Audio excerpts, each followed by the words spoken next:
Merhaba arkadaşlar, kanalıma hoş geldiniz. Bugün sizlerle dünürlerimin bahçesinden olan kahve ve çayın yanına tüketebileceğimiz erik pestili hazırlayacağız inşallah. Ayrıca dünürlerime de teşekkür ederim. Erik pestil yapımı ve malzemeleriyle başlayalım. Eriklerimizi güzelce temizledikten sonra yıkıyoruz ve büyük bir tenceremizi alıyoruz. Kilogram olarak tartmadım ama takriben bir 10 kilo kadar var. Ve ben birer tas su ekliyorum. Her ikisine de ayrı ayrı.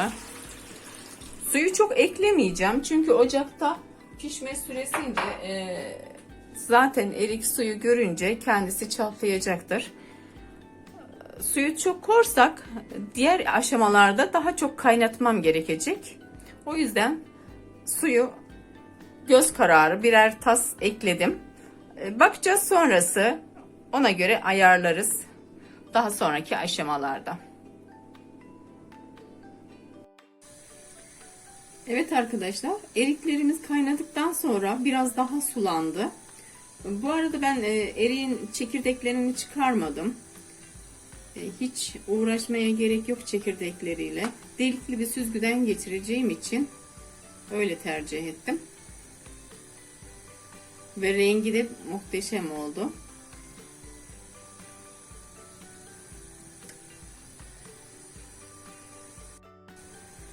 Demlenmesi için bir gün akşamdan kaynatıp sabaha kadar demlenebilir veya sabahtan yapıp akşama kadar dinlenebilir.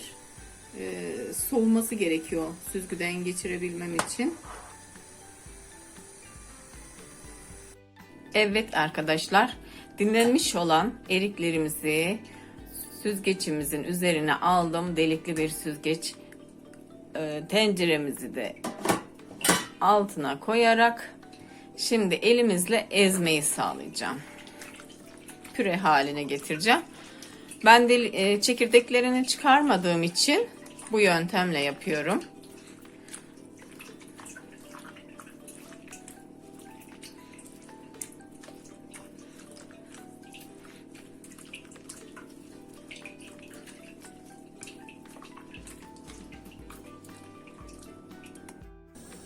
Kaynamakta olan erik marmelatımızın üzeri köpükleşiyor arada. Köpüklerini alalım. Bir kepçe yardımı ile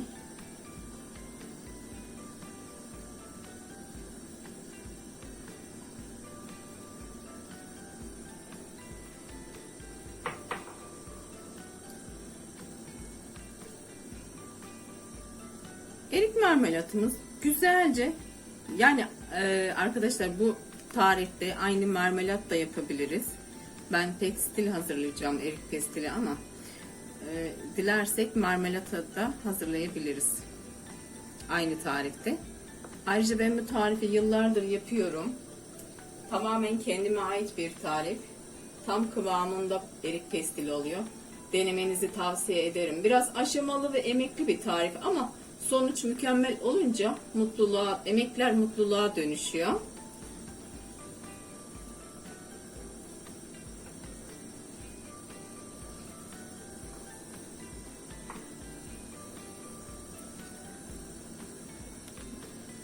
Eğer erik marmelatı yapalım derseniz ben bunu şekersiz, hiç şeker ilave etmeden yapıyorum.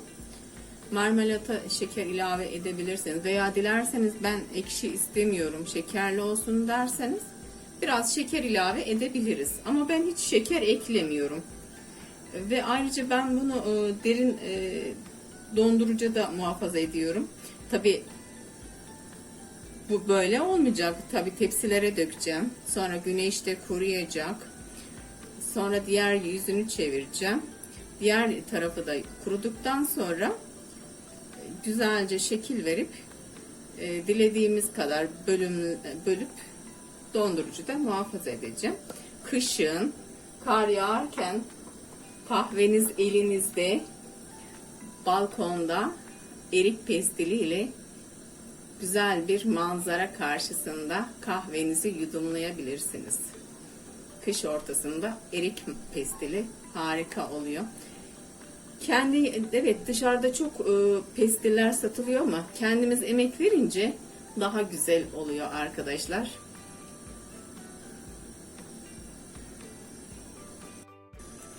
Bağlayıcı olarak 4 yemek kaşığı nişasta ve önceden ayırdığımız erik suyuyla birlikte açtım. Şimdi tenceremizin içine ilave ediyoruz. Sürekli karıştıralım.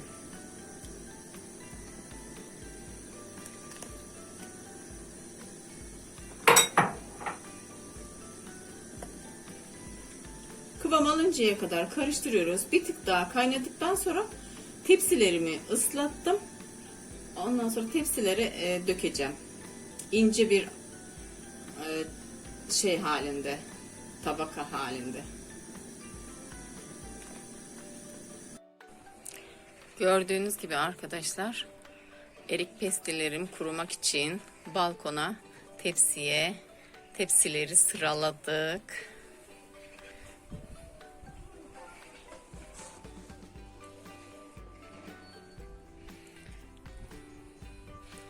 İki üç gün hiç dokunmayacağım.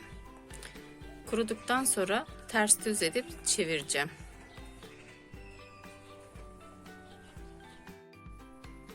Evet arkadaşlar, erik pestillerimizi 2 gün güneşte beklettikten sonra kıvamını aldı. Biraz ince döktüğüm için 2 gün içinde kurudu. Çok da kurumasını istemiyoruz zaten. Tepserde diyelim. İstediğimiz şekillerde sarabiliriz. Ben biraz fazla yaptım. Dondurucuda muhafaza edeceğim. Nasip olursa kışın tüketmek için.